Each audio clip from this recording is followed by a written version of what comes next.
chess friends, and welcome to Jozarov's chess channel, and welcome to my best chess games of all time series. So in this series we follow the best of the best chess games that have been ever played in chess history, and today I wanted to show you a great game played by the legendary Bobby Fischer against Pal Benko back in the 1963 in the US Chess Championship. But in the continuation of the series of this best chess games of all time, we will have now 11 games by Bobby Fischer, because in this US Chess Championship he crushed them really all. He made incredible 11 out of the possible 11, and in the continuation of the series I wanted to show you all of these winning games by Bobby Fischer in this very nice series. So I think this was really one of the best tournaments in history, because it's really an incredible accomplishment to win all of your games. And you see in this game Samuel Reshevsky played Pal Benko and many of these top grandmasters back in the 60s. So it wasn't such an easy tournament, I think, even to win, especially win it with 11 out of the possible 11. So great tournament for the legendary Bobby. And in the series, as I said, we'll cover all of these winning games played by Bobby. So here e4 by Bobby Fischer against Pal Benko. We have g6, the Pirc defense, d4, and now bishop on g7, knight on c3, and now d6. Here Bobby played the very nice Austrian attack, and the Austrian attack is an opening. Because of this opening I stopped to play the Pirc defense, because you have so much trouble to finally get your e5 pawn breakthrough. This e5 would be really sort of a liberating move for you to, if you manage to do that in the Pirc defense, then of course you have equalized the position. But it's too much trouble, I think, to make that move. So here in the game knight on f6 was played, and now knight on f3 by Bobby Fischer. But there is also a line you can try e5, after d takes e5, f takes e5, maybe knight on g4 can be played. But now h3 is very tricky after knight on h6, g4. So you get always pushed away in this Austrian attack. So but I think here c5 is good for black, immediately challenging white center control. Bishop on b5 would be maybe the main line, but okay, here after knight on f3, after castling, bishop on d3 was played by Bobby Fischer, and now bishop on g4. This bishop on g4 preparation here by Pal Benko, it's really a natural continuation, because as I said, in the common Pirc defense we want to make this e5 pawn breakthrough, but you have so much trouble for this move, and of course the knight on f3 is the key defender of this e5. So Bobby played simply h3 after bishop takes on f3, queen on f3, and now white is continuing the game with the bishop pair. But now after knight on c6, black is preparing his e5 pawn breakthrough. So you see we don't have any more the knight, so this e5 is the main strategical idea. But this knight on c6 comes also with an attack on d4, so that's why Bobby Fischer had to play bishop on e3, and now we have e5. And of course d takes e5. After d takes e5, here Bobby Fischer played f5, and this is now the critical moment in the game.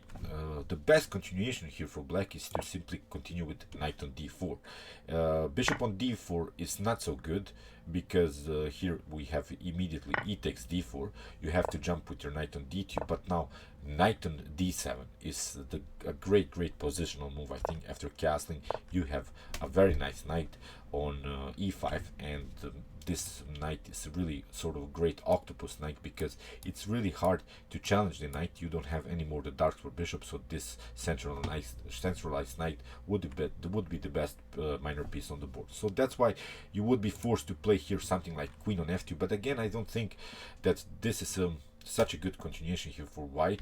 After c6 you can try maybe g4, but now after h6 maybe black can try to block the position. But now queenside castling is very interesting for white, also creating maybe some knight on e2 ideas, finally challenging this knight on d4. But now queen on a5 maybe preventing this idea to play knight on e2. This would be very critical position for both sides. So in the game after f5, Pal Benko makes the main mistake. He plays g takes f5. Unbelievable move. I'm not sure what the hell was happening to him, because this is really weakening the pawn structure too much here in front of your king. You don't have any more connected pawns here, and that's why Bobby Fischer simply took queen takes on f5. E takes f5 is not so good, because then you get e4. E4 would be very dangerous. Then after knight takes on e4, knight takes, and after queen takes on e4, this would be immediately game over, because rook on e8, very tricky. After queen on f4, bishop on d4 would be very tricky, so you lose the bishop in the next move.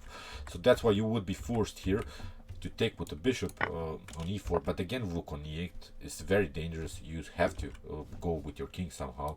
Maybe castling is very good, but now knight on d4, maybe a very nice line. At least you can go into this opposite colored bishop's endgame and maybe get a draw or even a winning game here for black.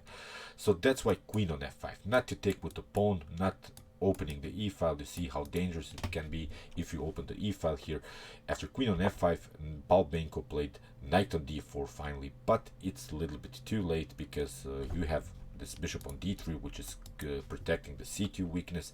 That's why here queen on f2, and now knight on e8. Pal Benko tried probably here to play f5 and maybe liberate the position, but in the game Fischer of course played castling. Now he has the pieces on very active squares. Knight on d6 was played, and now queen on g3. King on h8 was played by Pal Benko. If you try f5 here immediately, then bishop on g5 is very dangerous. If you try f4 at a counter attack, then we can take, I think, the queen on d8. After f takes g3, we can simply take this pawn, and after trades of rooks, you see it's not good to attack because your knight is hanging. So that's why this knight has to go somewhere. We have still possible attack on this weak e5 pawn. We have also the possibility to create an outpost on d5, so this will be, I think, a completely winning endgame here for white. So that's where king on h8 was played. Here Pal Benko gets out of this potential g file mess, and now Bobby Fischer simply continued to attack with queen on g4, finally preventing this f5 idea. If f5 happens, of course, then black can liberate his position here. c6 was played by Pal Benko, and now queen on h5. This is now Bobby Fischer's preparation to somehow get this pawn rolling. This pawn has to be mobile in order to liberate this bishop on light squares, and then we can create this very dangerous checkmate threats on h7. After queen on e8, this was again Pal Benko's mistake, because he took an important square for the rook. In some occasions you can escape, even if your opponent has the possibility to create some checkmate threats on h7, you can escape with your king maybe to g8 and then on f8, because you have a good defensive piece, this bishop. But this game is basically over, because here now Bobby Fischer starts a really nice attack. Bishop takes on d4. After e takes d4, now he played simply rook on f6. Unbelievable move here by Bobby Fischer. Let's see the possible continuation. It's a bishop on f6. The problem now is that you can never play the move h6. So you see Bobby Fischer deflected now the bishop to f6, because then the bishop cannot be a protector of this h6. So in the continuation, e5 would be played, and basically you get checkmated. There's no way that you can prevent this. So after rook on f6, king on g8 was played, and this is now this problem, as I said. After queen on e8, you don't have anymore the possibility to play with your rook on e8 and maybe escape with your king on f8.